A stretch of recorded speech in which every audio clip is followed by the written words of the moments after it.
Good morning to all, this is Padma Singh. और एक बार फिर आप सभी का हमारे चैनल बोल बात पे स्वागत है। आज अगेन हम एनसीईआरटी की प्रैक्टिस करेंगे, यानी कि एनसीईआरटी के इम्पॉर्टेंट क्वेश्चंस जो हैं हमने इसमें रखे हैं और काफ़ी ज़्यादा इसमें जो है आर्टिकल से संबंधित हैं, यानी कि अनुच्छेद इसमें रखे गए हैं जो कि बहुत ज़्यादा इम्पॉर्टेंट होते हैं किसी भी एग्ज़ाम के लिए। तो देखेंगे हम आज का अपना पहला क्वेश्चन और आप सभी आंसर करेंगे और आंसर के साथ साथ जो अदर ऑप्शन है वो भी बताएंगे। पहला क्वेश्चन है कि हाई कोर्ट के न्यायाधीशों का जो कार्यकाल है उसकी उम्र किस संशोधन द्वारा बढ़ाई गई। जो कार्यकाल की उम्र है हाई कोर्ट के न्यायाधीशों की किस संशोधन के द्वारा बढ़ाई गई है वो। ऑप्शन है आपके सामने 14वें या 15वें संविधान संशोधन के द्वारा, या फिर 16वें या फिर 17वें। किस संशोधन के द्वारा इनकी जो है न्यायाधीशों की उम्र बढ़ाई गई है, और न्यायाधीश कहाँ के? हाई कोर्ट के। तो ये 15वें अनुच्छेद के द्वारा, यानी कि ऑप्शन भी यहाँ पर आपका सही हो जाएगा। 15वें के जो 15वां संशोधन है, 15वें संशोधन के द्वारा इन्होंने उम्र बढ़ाई है किसके? हाई कोर्ट के जजों की। और कितनी की है? पहले 60 थी और 60 से 62 कर दी गई है। और ये संशोधन होता कब है? तो कब होता है ये? 1963 में होता है। 1963 में होता है। देखिए यहाँ पर 60 से 62 इनकी एज की गई और 63 यहाँ पर सब कुछ सीक्वेंस में है, तो आप ऐसे भी याद रख सकते हैं कि 62 इनकी उम्र की गई और 63 में 1963 में जो है ये अमेंडमेंट होता है। कौन सा? 15वां। ठीक है, ऑप्शन भी यहाँ पर सही हो जाएगा। देखेंगे हम नेक्स्ट क्वेश्चन। और ये ध्यान रखना है कि एचसी के ये जज हैं, हाई कोर्ट के नहीं हैं, सॉरी हाई कोर्ट के हैं, सुप्रीम कोर्ट के नहीं हैं। तो हाई कोर्ट की जजों की बात हो रही है 15वें संशोधन में। नेक्स्ट क्या कह रहा है कि नर्मदा जल विवाद संबंधित है, किससे संबंधित है? गुजरात महाराष्ट्र, मध्य प्रदेश महाराष्ट्र, गुजरात महाराष्ट्र तमिलनाडु, या गुजरात मध्य प्रदेश और महाराष्ट्र। तो नर्मदा जल विवाद जो है गुजरात, मध्य प्रदेश और महाराष्ट्र से संबंधित है। गुजरात, मध्य प्रदेश और महाराष्ट्र। और एक राज्य इसमें और है राजस्थान, तो यहाँ पर नहीं दिया गया है। राजस्थान इनसे संबंधित है। यहाँ पर 3 दिए गए हैं, तो यही आप टिक करेंगे। मध्य प्रदेश, महाराष्ट्र और गुजरात और फिर राजस्थान, इनसे जो है संबंधित है। देखेंगे नेक्स्ट क्वेश्चन। नेक्स्ट क्वेश्चन क्या कह रहा है कि हाई कोर्ट के न्यायाधीशों की सैलरी, यहाँ पर सैलरी की बात हो रही है, वहाँ एज की बात थी, किस संशोधन के द्वारा बढ़ाई गई है? कौन से संशोधन के द्वारा जो है इनकी सैलरी को बढ़ाया गया है जो हाई कोर्ट के जज हैं? 51 संशोधन, या फिर 52nd संशोधन, या फिर 53rd, या फिर 54th। कौन से संशोधन के द्वारा इनकी सैलरी को इंक्रीज किया गया है? तो इनकी सैलरीज को इंक्रीज किया गया है 54th अमेंडमेंट के द्वारा। और ऑप्शन डी आपका यहाँ पर सही हो जाएगा। ठीक है, ये जो है होता कब है? तो ये 1986 में होता है ये संशोधन। और इसमें होता क्या है कि जो हाई कोर्ट के जज होते हैं उनकी सैलरी को इंक्रीज कर दिया जाता है। ऑप्शन डी यहाँ पर आपका सही हो जाएगा। देखेंगे नेक्स्ट क्वेश्चन। नेक्स्ट क्वेश्चन क्या कह रहा है कि सरकारिया आयोग कब गठित किया गया? 1983, 84, 85 या 1988? किस में गठित किया गया? सबसे पहले ये जान लें कि सरकारिया आयोग जो है केंद्र राज्य संबंधों से संबंधित ये आयोग था। केंद्र राज्य संबंधों के बारे में इसको जो है विवेचना करनी थी, समीक्षा करनी थी, इसलिए इसका जो है गठन कराया गया था। किसके द्वारा? केंद्र सरकार ने इसका गठन जो है किया था। और ये जो है 9 जून 1983 में जो है गठित होता है। ऑप्शन ए यहाँ पर आपका सही हो जाएगा। नेक्स्ट क्वेश्चन क्या है? अगला क्वेश्चन है कि अनुच्छेद 368 क्या कहता है? केंद्र राज्य संबंध के बारे में कहता है, राज्य की शक्तियाँ बतलाता है, संविधान संशोधन के बारे में बात करता है, या उपयुक्त सभी की बात करता है? ये तो 368 जो है संविधान संशोधन की बात करता है। संविधान संशोधन कितने प्रकार के होते हैं? 3 प्रकार के होते हैं। एक में क्या होता है? सामान्य बहुमत से जो है हो जाता है संशोधन। दूसरा क्या होता है? स्पेशल, यानी कि विशेष बहुमत की जो है बात होती है, स्पेशल मेजॉरिटी उसकी बात होती है। तीसरे में क्या होता है कि स्पेशल मेजॉरिटी प्लस जो राज्य, आधे से ज़्यादा राज्यों की सहमति चाहिए होती है इसमें, तो आधे से ज़्यादा राज्यों की सहमति, आधे प्लस 1, यानी कि सिंपल मेजोरिटी यहाँ भी चाहिए। आधा प्लस 1, आधे राज्य हो प्लस 1, इनकी मेजोरिटी चाहिए। तो 3 प्रकार से जो है संविधान संशोधन होता है। और संविधान संशोधन में जो है क्या होगा कि यहाँ पर संयुक्त बैठक का प्रावधान नहीं है। और संविधान संशोधन में राष्ट्रपति के पास ये भी ऑप्शन नहीं रहता है कि वो विधेयक को जो है पुनर्विचार के लिए लौटा सके, या फिर उसको जो है उस पर पावर अपनी पॉकेट वीटो का इस्तेमाल भी नहीं कर सकता है। उसके पास एक ही ऑप्शन होता है कि वो जो है उसको देना ही पड़ता है, वापस साइन करके उसे वापस भेजना पड़ता है। तो ऑप्शन डी यहाँ पर संविधान संशोधन आपका सही हो जाएगा। नेक्स्ट क्या है कि arm force special powers act का आधार क्या है? ये आर्टिकल 33 है, या आर्टिकल 34 है, या दोनों हैं, या फिर कोई भी नहीं है। तो arm force special power act का आधार जो है आर्टिकल 33 है। इसमें जो है कहा गया है कि जो राज्य केंद्र जो है विधि बना करके मौलिक अधिकारों का जो है इनको रिस्ट्रिक्ट कर सकता है, मौलिक अधिकारों को।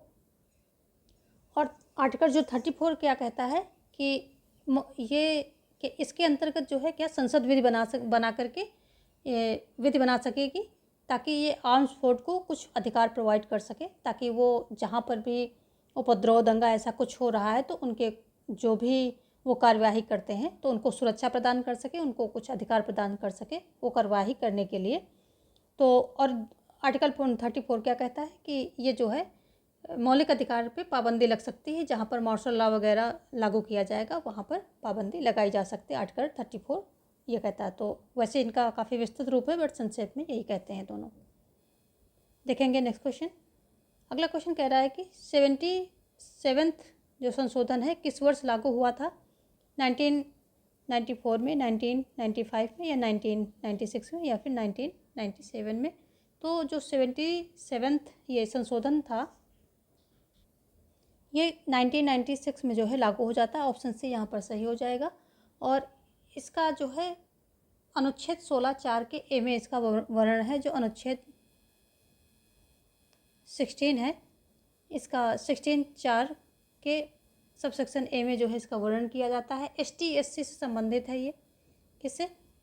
ST SC से संबंधित है। ठीक है, इसमें जो है इनके आरक्षण की बात की जाती है, ST SC के आरक्षण की बात की जाती है। और ये इसका जो है केस आता कब है डिसीजन? तो ये 1992 में आता है।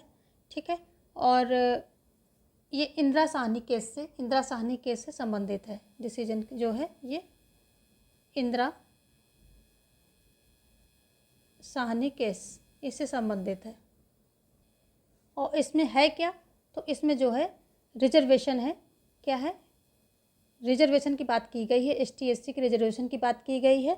किस में की गई है? जो प्रमोशन है, प्रमोशन में गवर्नमेंट ऑफिस में प्रमोशन की बात पे रिजर्वेशन है इनका। गवर्नमेंट ऑफिस में प्रमोशन, गवर्नमेंट ऑफिस में प्रमोशन की बात इसमें की गई है। किसमें? जो ये 16(4) का ए सबसेक्शन है इसमें शेड्यूल कास्ट और शेड्यूल ट्राइब की जो है reservation for promotion in government office. ये अनुच्छेद 16 जो है आपका बहुत ही इम्पोर्टेंट है। इसके सबसेक्शन देख लीजिएगा आप लोग, क्योंकि अभी जो MP वर्ग 1 का हुआ था इसमें भी ये अनुच्छेद 16 वहाँ पर भी आया था। तो ये कई जगह देखने को मिल रहा है। ऑप्शन सी यहाँ पर सही हो जाएगा। देखेंगे नेक्स्ट क्वेश्चन। राजीव गांधी द्वारा किस सन में चंडीगढ़ पंजाब को दिया गया था? तो यहाँ पर ऑप्शन है 1980, 82, 85 या 86। तो ये जो है 1985 में दिया गया था राजीव गांधी के द्वारा। देखेंगे नेक्स्ट क्वेश्चन। अगला क्वेश्चन क्या कह रहा है कि जो 81वां संविधान संशोधन है ये संबंधित किससे है? पदोन्नत से है, बैकलॉग से है, आरक्षण से है, या सभी से है? तो ये जो 81वां संविधान संशोधन है ये बैकलॉग से संबंधित है। और ये आता कब है? तो ये 2000 में आता है।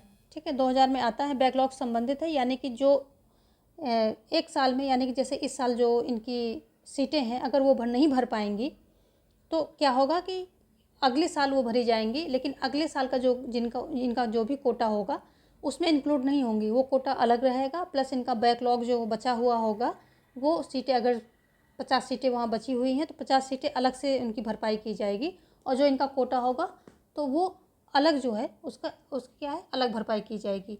तो ये बैकलॉग से संबंधित है। ऑप्शन बी यहाँ पर सही हो रहा है।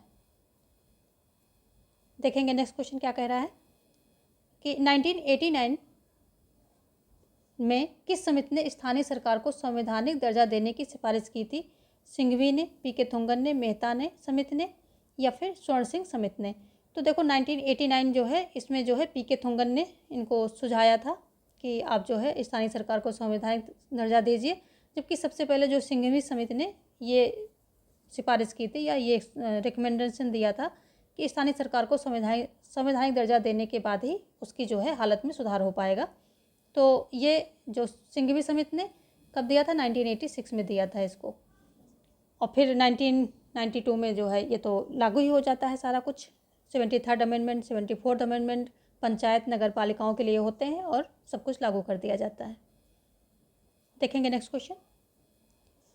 अगला क्वेश्चन क्या कह रहा है कि 82nd संविधान संशोधन संबंधित है, किससे संबंधित है? पदोन्नत से, पदोन्नत में, नरमी से, नौकरी में आरक्षण में, या कोई नहीं? तो जो 82nd अमेंडमेंट है ये किससे संबंधित है? ये पदोन्नत में, नरमी से संबंधित है। कि पदोन्नत में, अगर पदोन्नत में कोई वहाँ पर एग्ज़ाम हो रहा है, कुछ भी ऐसा रखा जा रहा है कि जिससे पदोन्नत का एक वहाँ पर पदोन्नत हो रही है उस एग्ज़ाम के द्वारा या उस परीक्षा के द्वारा, तो उस परीक्षा, एग्ज़ाम, इंटरव्यू जो भी हो रहा है तो उसमें नरमी बरती जाएगी। जो ST SC के लोग होंगे उनके लिए वो लेवल को कम किया जाएगा। तो जैसे वही है एग्ज़ाम्स में, जनरल के लिए 60% चाहिए तो OBC, ST SC इन सब के लिए लेवल डाउन हो जाता है। किसी को 50% चाहिए, किसी को 48% चाहिए। अलग अलग राज्यों में अलग अलग चीज़ें हैं। तो वही चीज़ यहाँ पर भी इनके लेवल को डाउन कर दिया जाएगा, यानी कि जो क्राइटेरिया होगा इनके लिए नरम बना दिया जाएगा। यही बात करता है 82nd संविधान संशोधन। और ये आता कब है? ये भी आता है 2000 में ही आता है, जबकि 81st आया था उसी टाइम ये भी आता है। ऑप्शन पे यहाँ पर सही हो जाएगा। नेक्स्ट क्या है? 73rd संशोधन जो है किस पर लागू नहीं होता? पिछड़े वर्गों पर, अनुसूचित जनजाति पर, अनुसूचित जाति पर, या आदिवासी पे? तो जो 73rd संशोधन ये क्या है? संबंधित है पंचायत राज से।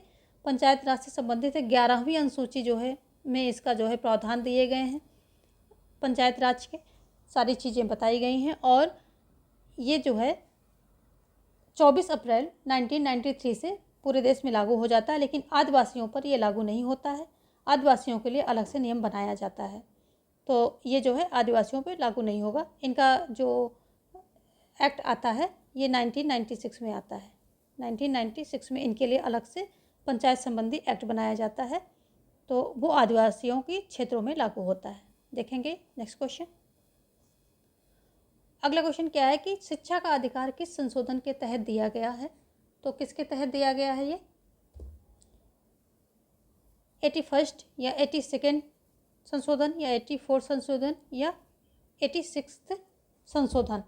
86वें संशोधन के द्वारा जो है शिक्षा का अधिकार दिया गया है। ऑप्शन डी यहाँ पर जो है आपका सही हो जाएगा। आता कब है ये? 2002 में आता है। 2002 में आता है। और जो ये 21A के तहत इसको रखा गया है। 21 का सबसेक्शन A, इसमें कहा क्या गया है? 6 से 14 साल तक के बच्चों की फ्री एजुकेशन की बात की गई है कि फ्री एजुकेशन उनको जो है प्रोवाइड की जाएगी।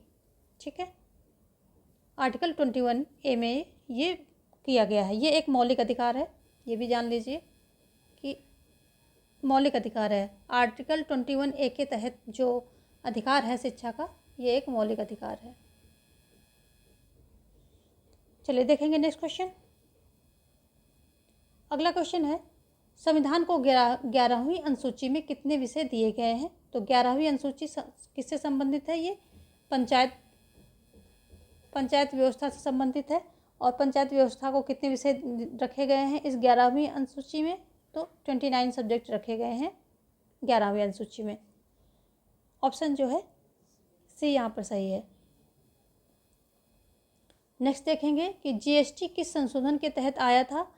99th संशोधन, 100th या 101st 1 या 102 कौन से संशोधन के द्वारा जो है जीएसटी आया? तो जो 101वां संविधान संशोधन था, इसी के द्वारा जो है जीएसटी आता है। आता कब है? ये 2016 में आता है। 2016 में आता है। इसको क्या है? माल एवं सेवा कर, माल एवं सेवा कर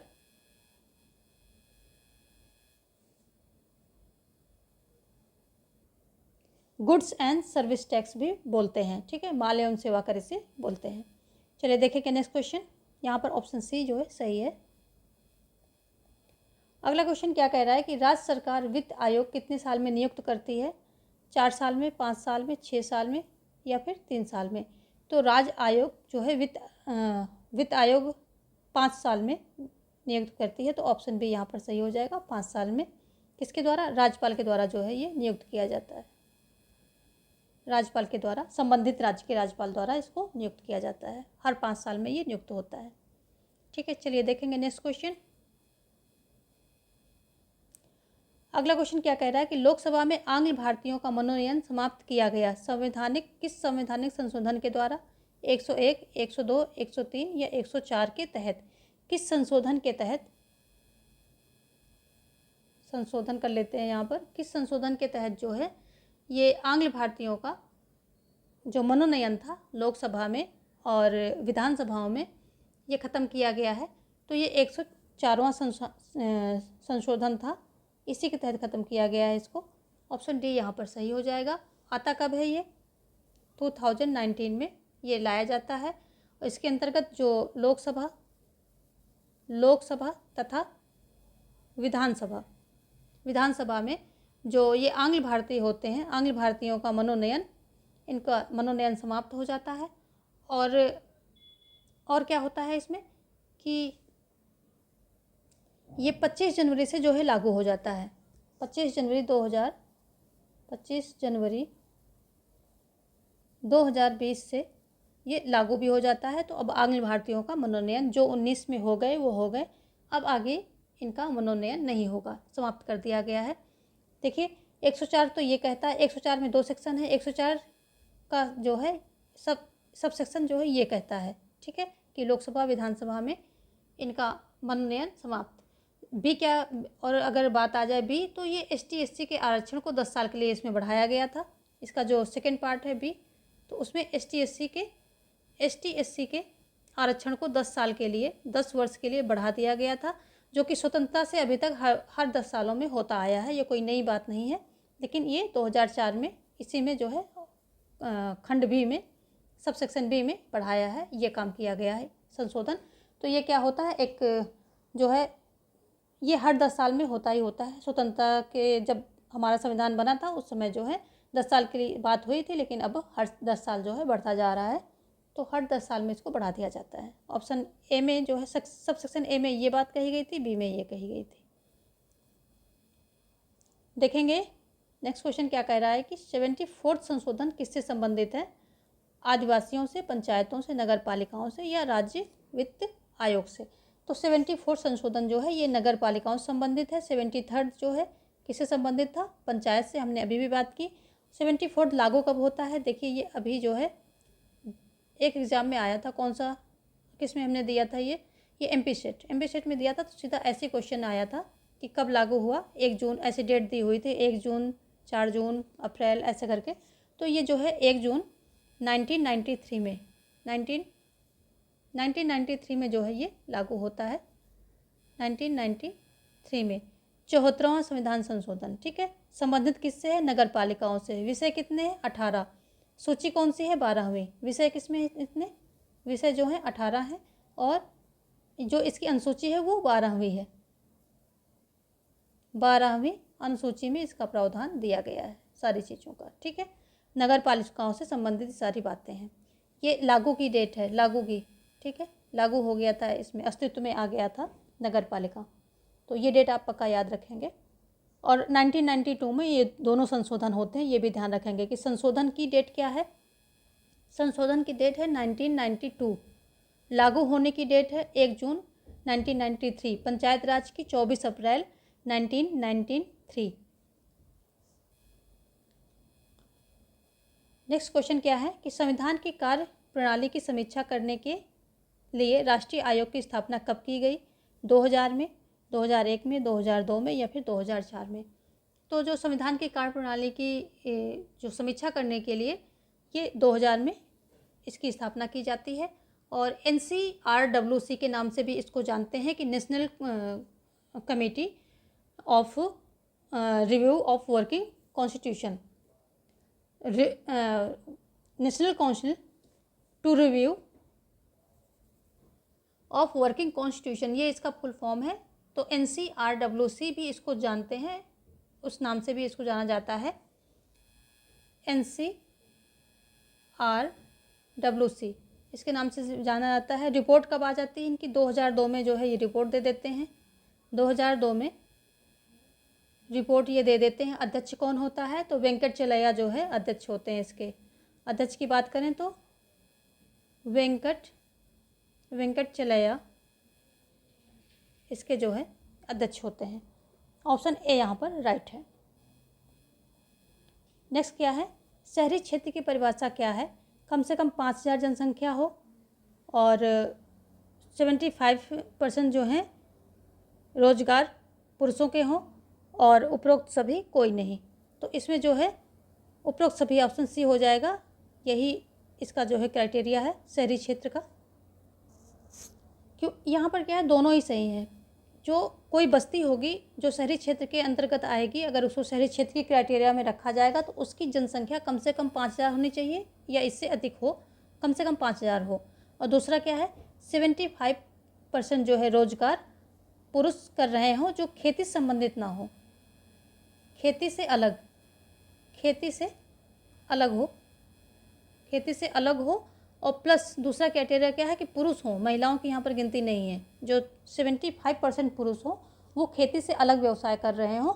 तो अगर ऐसा कुछ क्राइटेरिया फुलफिल हो रहा है तो ये जो है शहरी क्षेत्र की परिभाषा के अंतर्गत आ जाएगा। उपयुक्त सभी यहाँ पर दोनों ही ऑप्शन सही हैं, राइट है।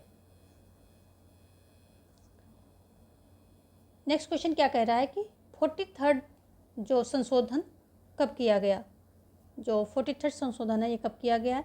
1977 में या फिर 75 में या 76 में या फिर 79 में?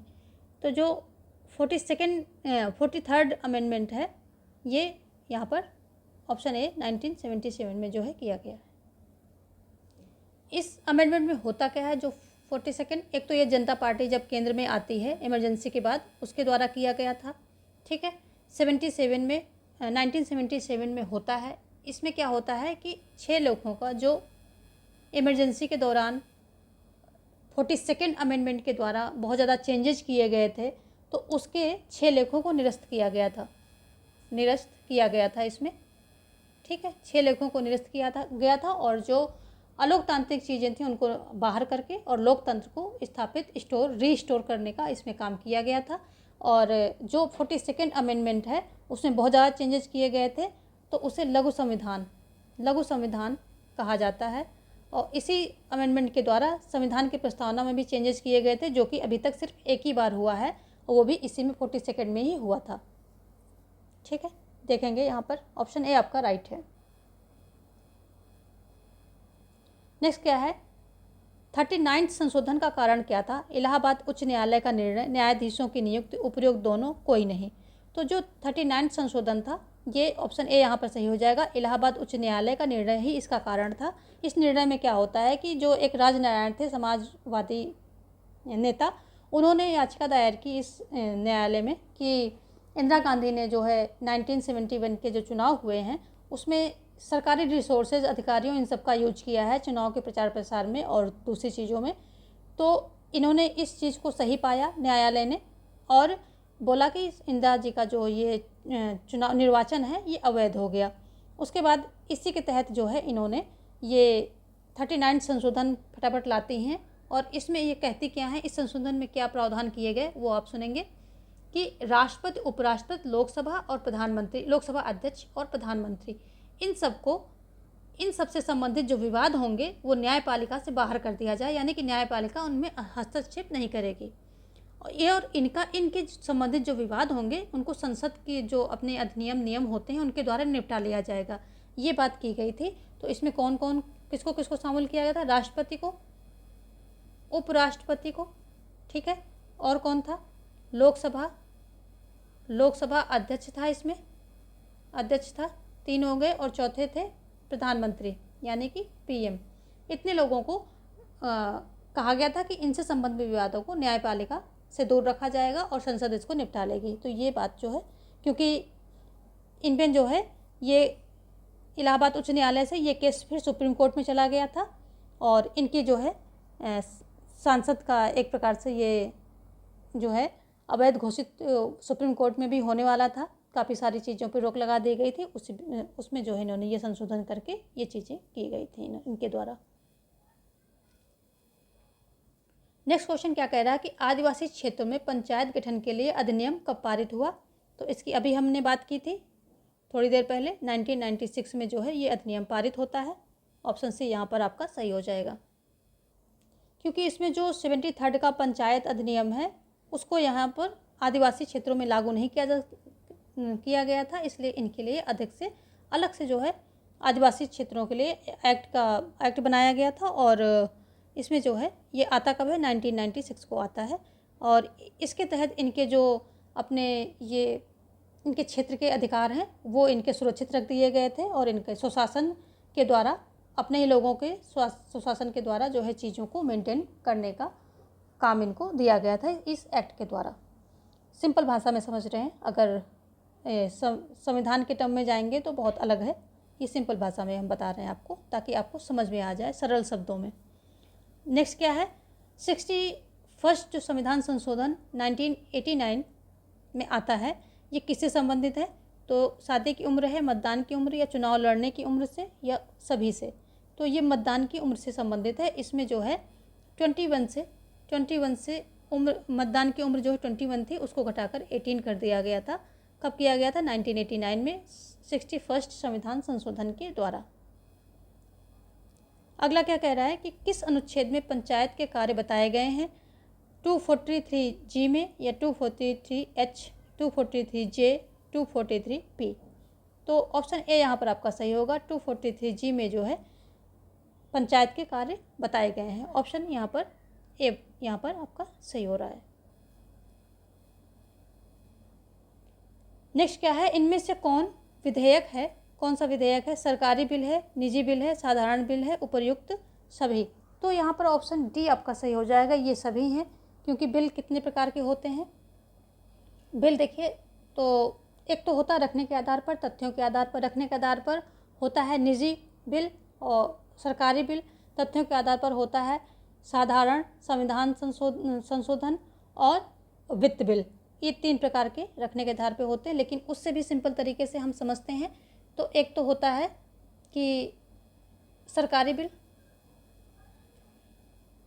बिल ये जो है सिर्फ मंत्री रखते हैं, मंत्रियों के द्वारा जो है रखा जाता है, ठीक है। एक होता है निजी, प्राइवेट, कुछ भी कह लें, निजी बिल, निजी विधेयक, तो ये जो है सांसदों के द्वारा रखा जाता है सिर्फ। ये कोई भी इसको जो है रख सकता है, यानी कि सांसद हो, मंत्री ना हो। मंत्री नहीं रखेंगे, सांसदों के द्वारा ये रखा जाता है। कोई भी सांसद इसको रख सकता है, लेकिन ये सिर्फ मंत्री रखेंगे, ठीक है। दूसरा क्या होता है? साधारण बिल, साधारण और संविधान संशोधन से संबंधित संविधान संशोधन विधेयक, ठीक है, ये हो गए। फिर होता है एक मनी बिल, ठीक है, मनी और नॉन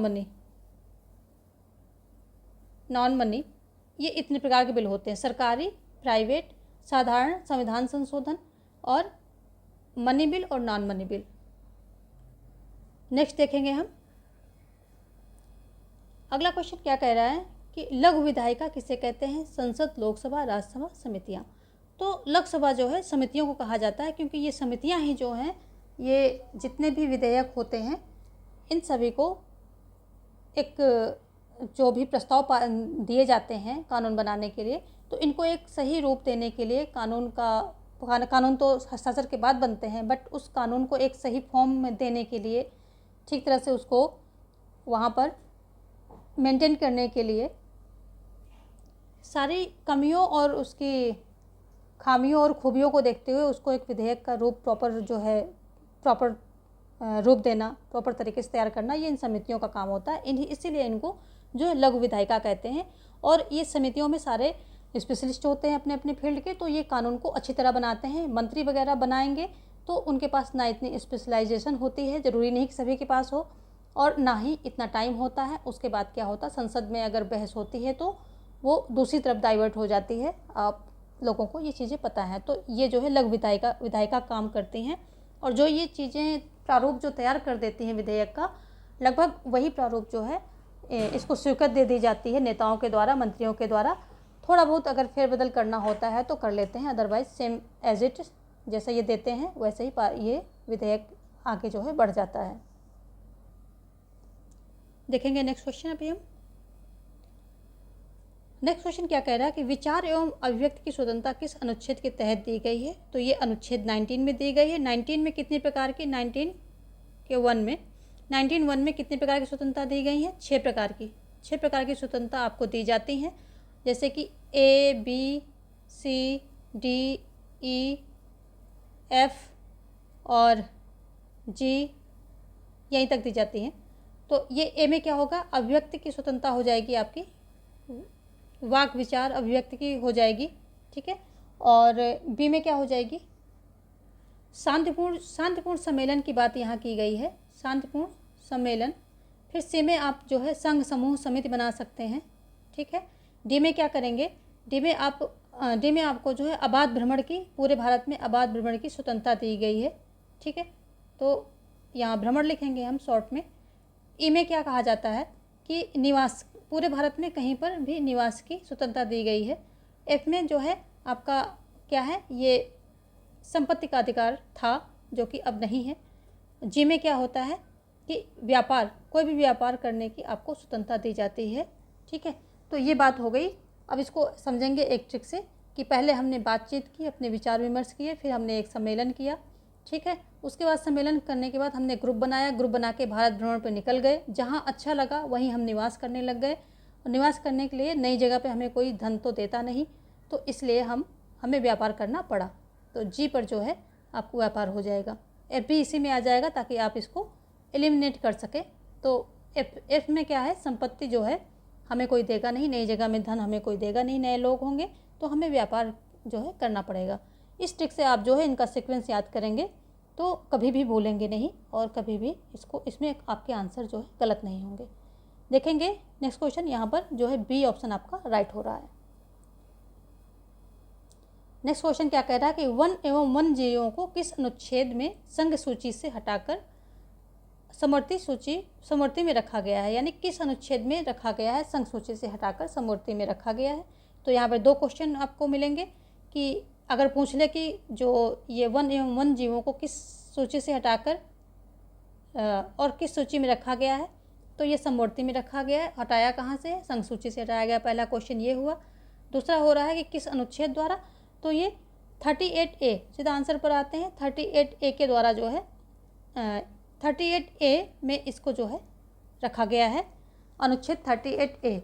और ये जोड़ा कब किया गया था, तो ये 42वें संविधान संशोधन के द्वारा इसको जोड़ा गया है, संशोधन के द्वारा इसको जोड़ा गया है। और 42वां संविधान संशोधन होता कब है, तो ये जो होता है 1976 में। तो इसके द्वारा क्या है, वन एवं वन जीवों को संघ सूची से निकाल करके समवर्ती सूची में रख दिया गया था, ताकि इसमें राज्य और संघ दोनों मतलब इनकी जो संरक्षण के लिए कार्य कर सके। 48 में क्या कहता है, ये भी इम्पोर्टेंट है, देख लीजिए। तो 48 कहता है कि दुधारू कृषि महत्व के पशु होंगे और दुधारू होंगे, कृषि महत्व के होंगे और दुधारू होंगे, इनके वध पर जो है राज्य रोक लगाएगा, ये कहता है। 38 भी आपका जो है इम्पॉर्टेंट है। ये क्या कहता है, ये जो आपके नीति निर्देशक तत्व हैं उसका सबसेक्शन, उसका जो है उसके अंतर्गत ये अनुच्छेद रखा गया है। और इसमें जो है सामाजिक न्याय, आर्थिक न्याय, राजनीतिक न्याय की बात की गई है, और लोकतांत्रिक राज्य की स्थापना करने की बात की गई है। और यदि बात करें लोक कल्याणकारी, तो इसी अनुच्छेद में अगर पूछा जाता है कि किस अनुच्छेद में लोक कल्याणकारी राज्य का जो है रिकमेंडेशन दी गई है कि लोक कल्याणकारी राज्य का जो बातें की गई हैं तो वो अनुच्छेद 38 ही है। तो ये 2-3 चीज़ें इससे संबंधित हैं कि आर्थिक न्याय, सामाजिक न्याय, राजनीतिक न्याय की इसमें बात की गई है। इसमें लोक कल्याणकारी राज्य का प्रावधान जो है किया गया, यानी कि राज्य लोक कल्याण की कार्य करेगा और लोकतांत्रिक राज्य की स्थापना कर सकेगा। तो ये सारी बातें इसमें की हैं। आपका 39A जो है ये बहुत ही इम्पोर्टेंट है। आजकल जो है ये बहुत एग्ज़ाम में देखने को मिलता है। तो ये निःशुल्क विधिक सहायता की बात करता है। निःशुल्क विधिक सहायता इसकी बात करता है कि जो गरीब लोग होंगे उनको समान न्याय के लिए, यानी कि न्याय दिलाने के लिए क्या करेगा कि ये निःशुल्क विधिक सहायता हेतु राज्य जो है कदम उठाएगा। और ये भी 42वां संविधान संशोधन 1976 द्वारा जोड़ा गया है। तो ये भी देखिए 48A और 39A ये दोनों किसके 42वें संविधान संशोधन के द्वारा जोड़े गए हैं। होता कब है ये 1976 में ये संशोधन किया जाता है। तो ये जितने भी ऑप्शन यहाँ पर दिए गए हैं सभी इम्पोर्टेंट हैं, तो इनको आप जो है ध्यान में रखेंगे। देखेंगे हम नेक्स्ट क्वेश्चन। अगला क्वेश्चन क्या कह रहा है कि बाल श्रम पर रोक से संबंधित कौन सा है। अनुच्छेद 22 है, 23 है, या 24 है, या 25 है, कौन सा है। तो बाल श्रम से संबंधित 24 है, अनुच्छेद 24 है। इसमें क्या कहता है 14 वर्ष से जो कम उम्र के बच्चे हैं उनको जोखिम भरे काम में नहीं लगाना है। लेकिन आजकल ये पूरी तरह से जोखिम हो या सिंपल हो किसी भी काम में नहीं लगाना, क्योंकि शिक्षा उनका मौलिक अधिकार बन चुका है। तो गार्जियन की ये ड्यूटी है कि उनको शिक्षा यानी कि पढ़ने का मौका दें। ठीक है। 23 की बात करें तो ये क्या है, शोषण के विरुद्ध अधिकार की बात करता है। ये भी सारे इम्पोर्टेंट हैं। शोषण के विरुद्ध ये अधिकार की बात करता है। ठीक है। और इसमें जो है बलात् श्रम, दुर्व्यवहार, बलपूर्वक या बिना मजदूरी के काम वगैरह ये सब जो है, और इन सब जो है चीज़ों पे रोक लगाया गया है। और ये जो अगर हम अनुच्छेद 22 की बात करें तो यह क्या कहता है, गिरफ्तारी तथा निरोध से संरक्षण। गिरफ्तारी और निरोध से संरक्षण की बात ये करता है, संरक्षण की बात करता है। इसमें यही बातें होती हैं कि वकील जो गिरफ्तार है व्यक्ति किया जा रहा है उसे कारण बताया जाएगा, उसको उसके पसंद का वकील करने का मौका दिया जाएगा, मजिस्ट्रेट के सामने 24 घंटे के अंदर प्रस्तुत किया जाएगा। ये सारी बातें यहाँ बताई जाती हैं। जो अनुच्छेद 25 है ये क्या कहता है, ये जो अंतःकरण एवं धर्म के अबाध रूप से मानने एवं आचरण के प्रसार की स्वतंत्रता देता है, अनुच्छेद 25। चलिए देखेंगे नेक्स्ट क्वेश्चन। अगला क्वेश्चन क्या कह रहा है कि कौन सा अनुच्छेद भारत को पंथ निरपेक्ष राज्य घोषित करता है। 25, 26, 27 या फिर 28। तो जो 25 है यही भारत को क्या करता है कि भारत को पंथ निरपेक्ष राज्य घोषित करता है। पंथ निरपेक्षता आधारभूत ढांचा है भारत का, इसलिए 25 के अंतर्गत ये आएगा। ठीक है। 26 की बात करें तो धार्मिक कार्यों की प्रबंधन की स्वतंत्रता दी जाती है इसमें। ठीक है। और 27 की बात करें तो ये बताता है कि राज्य कोई धार्मिक कर नहीं लगाएगा। ठीक है।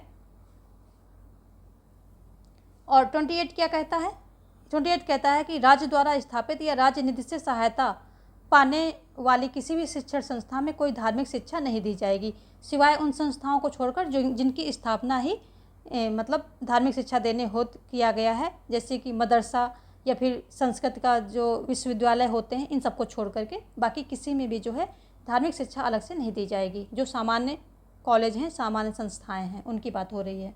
तो ये सारे आर्टिकल्स हैं, ये इतने इंपॉर्टेंट नहीं है बट ये इंपॉर्टेंट है। नेक्स्ट क्वेश्चन भी आपका आर्टिकल से संबंधित है। आज के जो आपका ये प्रैक्टिस है इसमें आर्टिकल्स बहुत हैं। किस अनुच्छेद में मजिस्ट्रेट शब्द का प्रयोग किया गया है। तो अभी हम बात उसी कर रहे थे, 22(1) में, 22(2) में, 22(3) में या सभी में। तो जो 22 का सब सेक्शन 2 है ये जो है इसमें मजिस्ट्रेट की बात की गई है कि मजिस्ट्रेट के सामने जो है गिरफ्तार व्यक्ति को 24 घंटे के अंदर लाया जाएगा। और सिर्फ यही एक जगह है, सिर्फ यही अनुच्छेद है जहाँ पर पूरे संविधान में मजिस्ट्रेट की बात की गई, यानी कि पूरे संविधान में अनुच्छेद 22 के सब सेक्शन 2 में मजिस्ट्रेट शब्द का प्रयोग किया गया है और कहीं पर मजिस्ट्रेट शब्द आता नहीं है। नेक्स्ट क्वेश्चन क्या कह रहा है कि जहां सेना विधि लागू हो वहां संसद मौलिक अधिकारों पर युक्त निर्बंध लगा सकेगी। यह कहा गया है अनुच्छेद 34 में, अनुच्छेद 35 में, 36 में या 33 में। तो ये जो है कहा गया है अनुच्छेद 34 में कहा गया है। ऑप्शन जो है आपका यहाँ पर ए सही हो जाएगा। और 33 के तहत जो है सरकार विधि बना सकेगी। केंद्र सरकार को विधि बनाने का अधिकार है। इनके जो ये अधिकारी हैं इनके लिए, यानी कि जो सेना से संबंधित जो अधिनियम लाया गया है वो 33 के तहत ही लाया गया है। और 35 कहता है कि जो है ये विधि बनाने की जो शक्ति है मौलिक अधिकारों के संबंध में, क्योंकि यहाँ से आपके मौलिक अधिकार जो हैं ख़त्म हो रहे हैं, तो मौलिक अधिकारों के संदर्भ में कोई भी विधि बनाने की शक्ति किसके अंदर है, किसके पास है ये, तो ये है संसद के पास। ये बात जो है अनुच्छेद 35 कहता है। और यहीं से आपके जो है क्या मौलिक अधिकार का जो अनुच्छेद होते हैं वो यहाँ से फिनिश हो जाते हैं। और 36 से क्या होता है, नीति निर्देशक तत्व शुरू हो जाते हैं। और इसमें क्या कहा जाता है कि राज्य की परिभाषा वही है जो कि अनुच्छेद 12 में दिया गया है। राज्य वही है जो कि 12 में दिया गया है। आज का सेशन हम यहीं समाप्त करेंगे। और ये NCERT के क्वेश्चंस हैं, वेरी वेरी इंपॉर्टेंट हैं। और कोई भी एग्ज़ाम देने जा रहे हैं आप टीचिंग से या फिर उससे भी हायर या कोई भी, लेकिन यदि आपके ये टॉपिक हैं तो NCERT का जो है क्वेश्चन इससे बेहतर कुछ नहीं हो सकता है। यहाँ हर टाइप के क्वेश्चंस होते हैं और स्पेसिफिक वे में, यानी कि एक निश्चित रास्ते पे चलते हुए हम जाते हैं, यानी कि एक यहाँ से स्टडी का जो है सही डायरेक्शन मिलता है।